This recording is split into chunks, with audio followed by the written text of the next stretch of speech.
휴대폰 통신사 SK텔레콤에서 KT로 아니면 LG U+로 통신사를 옮겨보신 적 있으시죠? 그런데 왜 다른 통신사는 없는 걸까요? 30년 동안 대한민국 땅에 새로운 이동통신사가 성공적으로 들어온 적이 없습니다. 마치 조선시대 양반 세 집안이 대대손손 마을을 나눠 다스린 것처럼 SK텔레콤, KT, LG U+, 이 세 회사가 한국 통신 시장을 완벽하게 3등분해서 지배해 왔습니다. 그런데 지금 이 철옹성에 균열이 생기기 시작했어요. 이름은 스타링크. 테슬라 만든 그 일론 머스크가 우주에서 쏴주는 인터넷이에요. 작년 12월 4일 한국에서 정식으로 서비스를 시작했습니다. 가격은 장비값 55만 원에다가 매달 8만 7천 원씩 내야 하고 통신사들보다 느리지만 비싸고 느려도 좋다. 일론 머스크한테 돈 주는 게 통신 3사한테 주는 것보다 낫다. 는 반응이 사람들 사이에서 나오고 있거든요. 대체 왜 그럴까요? 오늘 그 이유를 밑바닥부터 파헤쳐 보겠습니다. 시작 전 구독과 좋아요는 사랑입니다. 먼저 재밌는 이야기부터 시작해 볼게요. KT가 요즘 뭘로 돈을 벌고 있는지 아십니까? 인터넷 통신? 5G? 아닙니다. 호텔이에요. 호텔. 믿기 어려우시죠? 제가 숫자로 보여드릴게요. KT 에스테이트라는 자회사가 있습니다. 이 회사의 호텔 사업 매출이 2020년에 297억 원이었어요. 그런데 2024년에는 2142억 원으로 뛰었습니다. 4년 만에 7배가 늘어난 거예요. 이게 어떻게 가능했을까요? 비밀은 땅에 있습니다. 옛날에는 전화를 걸려면 전화국이라는 건물에 가야 했어요. 그래서 KT는 전국 도심 한복판에 크고 좋은 땅을 많이 갖고 있었습니다. 그런데 기술이 발달하면서 전화 장비가 작아졌죠. 냉장고만 했던 교환기가 노트북만 해지고 결국 전화국 건물이 필요 없어진 겁니다. 그럼 이 땅을 어떻게 쓸까요? 바로 호텔을 짓는 거예요. 노보텔 동대문, 안다즈 강남, 소피텔 송파, 르메르 디앙 명동 들어보셨죠? 전부 KT 땅 위에 서 있는 특급 호텔들입니다. 여기서 질문이 하나 떠오릅니다. 통신회사가 본업인 통신 투자는 안 하고 왜 호텔을 짓느냐는 거죠. 답은 간단해요. 투자 안 해도 돈이 들어오니까요. 경쟁자가 없으니까요. 마치 동네에 슈퍼마켓이 딱 한 개밖에 없으면 주인이 굳이 물건을 새로 들여놓거나 매장을 깨끗하게 청소할 이유가 없는 것과 같습니다. 손님들은 어차피 여기 올 수밖에 없잖아요. 경제학에서는 이런 걸 해자라고 불러요. 영어로는 모트라고 하는데요. 중세시대 성 주변에 깊게 파놓은 물길 있잖아요. 적군이 성벽에 접근 못하게 막는 그 해자요. 통신 3사는 지난 30년 동안 이 해자를 엄청나게 깊고 넓게 파왔습니다. 새로운 경쟁자가 절대 건너올 수 없을 만큼요. 자, 이제 좀 불편한 진실을 말씀드려야겠어요. 5G 이야기입니다. 2019년 4월을 기억하시나요? 우리나라가 전 세계에서 가장 먼저 5G 상용화에 성공했다고 엄청나게 자랑했죠. 신문에도 나고 TV에도 나오고 광고가 쏟아졌어요. 광고 문구가 뭐였냐면요. LTE보다 20배 빠릅니다. 영화 한 편을 1초 만에 다운로드, 원격 수술이 가능한 초저지연 기술 이런 거였어요. 그럼 한번 생각해 보세요. 여러분이 5G 요금제로 바꾸고 나서 체감이 됐습니까?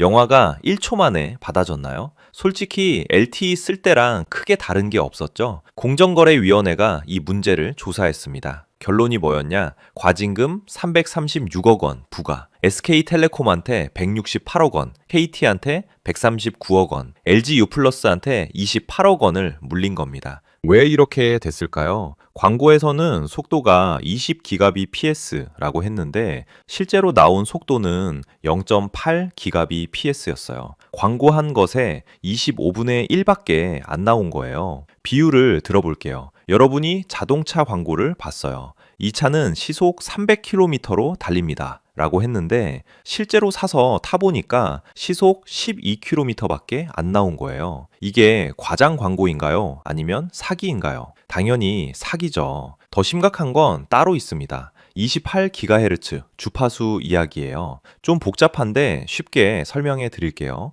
5G 속도를 진짜 빠르게 만들려면 특별한 주파수가 필요합니다. 28GHz라는 건데요. 이걸 고속도로에 비유해 볼게요. 기존 주파수는 왕복 2차선 도로예요. 차가 좀 막혀요. 그런데 28GHz는 왕복 10차선 고속도로입니다. 차가 쌩쌩 달릴 수 있죠. 통신 3사가 2018년에 정부한테 이 주파수를 샀어요. 얼마 주고 샀냐고요? 2천억 원이 넘습니다. 그리고 약속을 했어요. 3년 안에 기지국을 각각 15,000개씩 세우겠습니다. 라고요. 결과가 어땠는지 볼까요?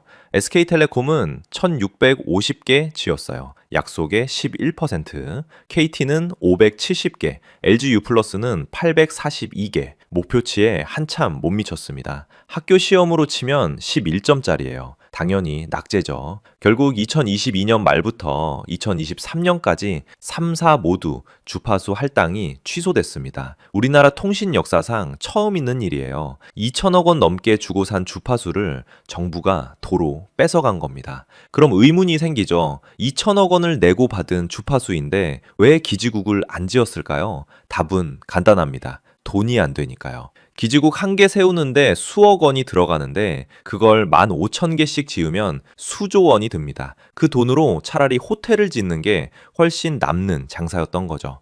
이제 단통법 이야기를 해야겠어요. 정식 이름은 이동통신 단말장치 유통구조 개선에 관한 법률입니다. 이름이 엄청 길죠? 쉽게 말하면 휴대폰 살 때 보조금 제대로 주라는 법이에요. 2014년에 이 법이 만들어졌습니다. 왜 만들었냐면요. 당시에 통신사들이 보조금을 억망으로 주고 있었거든요. 새 손님한테는 100만 원씩 주고 오래 쓴 단골 손님한테는 10만 원만 주고 이게 불공평하다는 거예요. 그래서 정부가 규칙을 정했습니다. 보조금은 공평하게 모든 사람한테 똑같이 그리고 최대 30만 원까지만 줄 수 있다고요. 듣기에는 좋죠. 차별 없이 공평하게 주잖아요. 그런데 결과가 어떻게 됐는지 볼까요?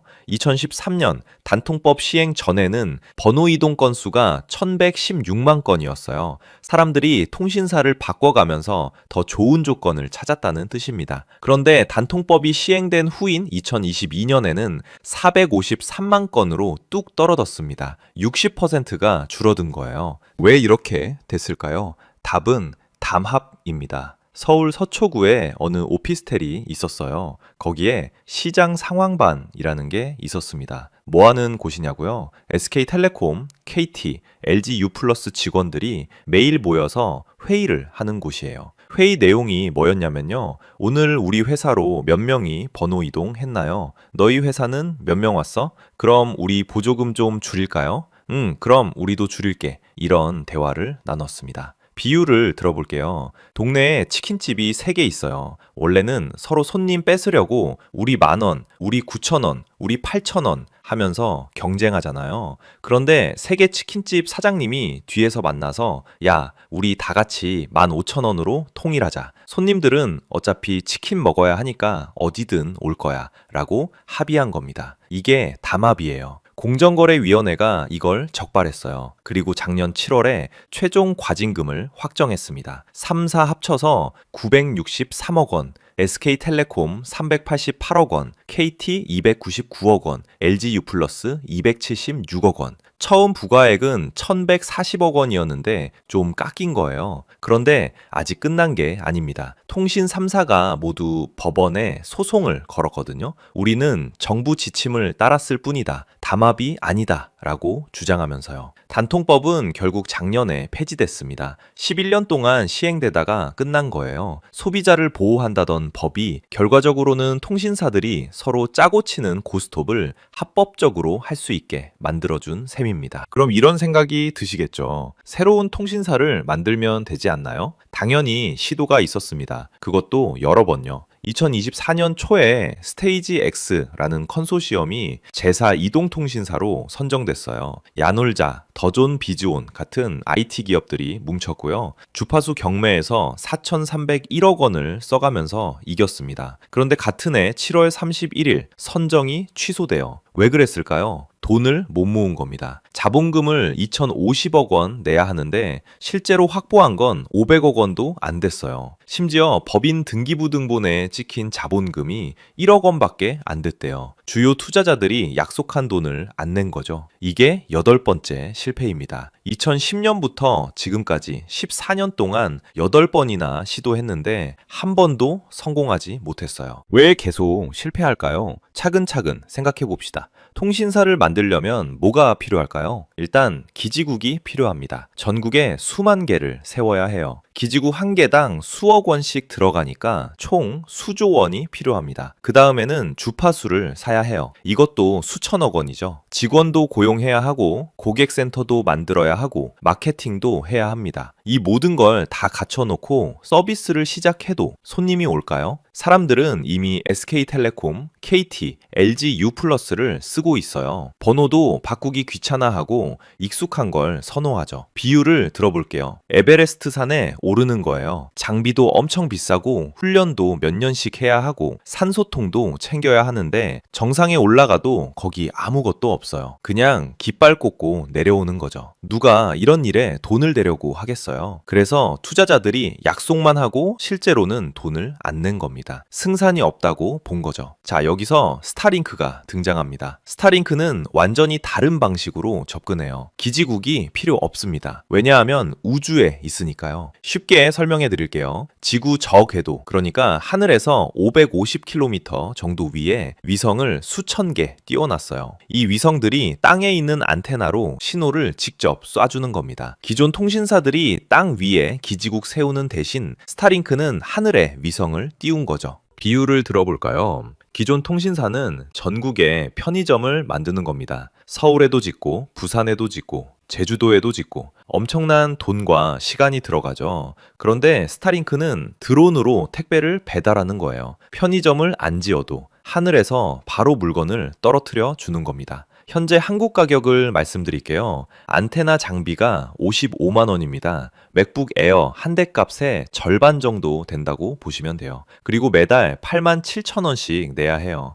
좀 더 저렴한 요금제는 6만 4천 원짜리도 있고요. 30일 무료 체험도 가능합니다. 속도는 어떠냐고요? 다운로드가 130mbps, 업로드가 40mbps 정도 나와요. 솔직히 5G보다는 느립니다. 가격도 비싸고요. 그런데요, 여기서 재밌는 반응이 나옵니다. 비싸고 느려도 스타링크 쓰겠다. 통신사한테는 더 이상 돈 주기 싫다. 일론 머스크한테 내는 게 더 낫다. 왜 이런 반응이 나올까요? 한번 계산을 해볼게요. 우리나라 가구당 월 평균 통신비가 얼마나 될까요? 14만 원 정도 됩니다. 휴대폰 2개에서 3개, 인터넷 요금 합치면 그 정도 나오죠. 이게 OECD 국가 중에서 가계 지출 대비 통신비 비중이 1위예요. 쉽게 말해서 우리가 버는 돈에서 통신비로 나가는 비율이 세계에서 가장 높다는 뜻입니다. 그럼 서비스 품질은 어떤가요? 5G 광고에서 약속한 20배 빠른 속도 실현 안 됐죠.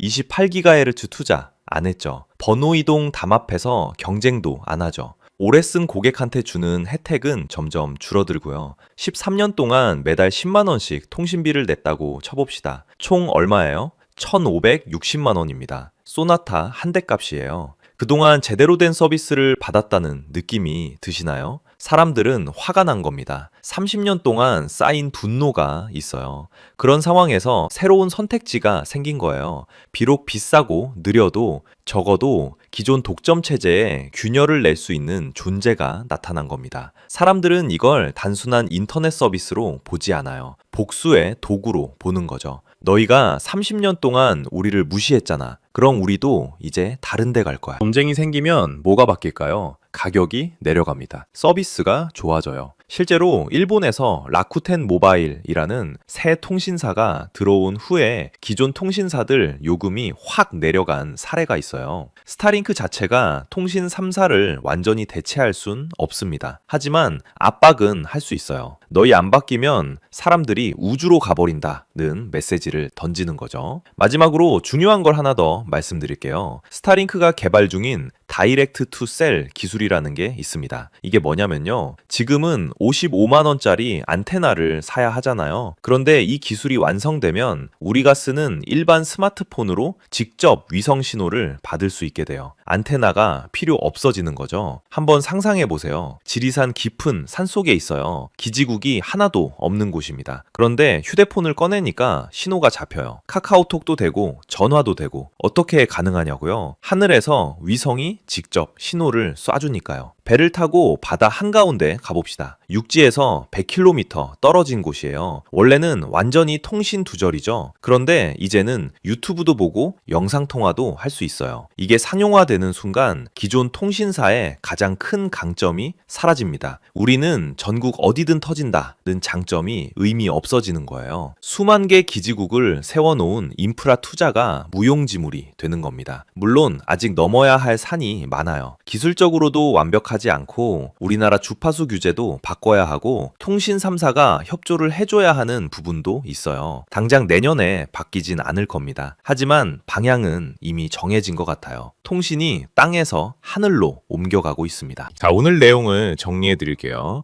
우리나라 통신 3사는 30년 넘게 시장을 나눠 가졌습니다. 그 과정에서 5G 과장 광고로 336억 원 과징금을 받았어요. 번호 이동 담합으로 963억 원 과징금도 받았고요. 28GHz 주파수는 2천억 원 주고 사놓고 투자는 안 해서 취소당했습니다. 본업인 통신 대신 호텔이랑 부동산 개발에 열중했어요. 새로운 통신사가 들어오려고 8번 시도했지만 진입 장벽이 너무 높아서 전부 실패했습니다. 그런데 이제 우주에서 경쟁자가 내려왔어요. 스타링크입니다. 비싸고 느리지만 많은 사람들이 응원하고 있어요. 이건 단순히 인터넷 서비스 선택의 문제가 아니거든요. 30년 독점에 대한 저항이고 변화를 요구하는 목소리입니다. 시장은 결국 소비자가 바꿉니다. 여러분의 선택이 곧 미래입니다. 오늘 영상이 도움이 되셨다면 보통의 경제야 구독과 좋아요 부탁드려요. 다음에도 우리 삶에 꼭 필요한 경제 이야기로 찾아뵙겠습니다. 감사합니다.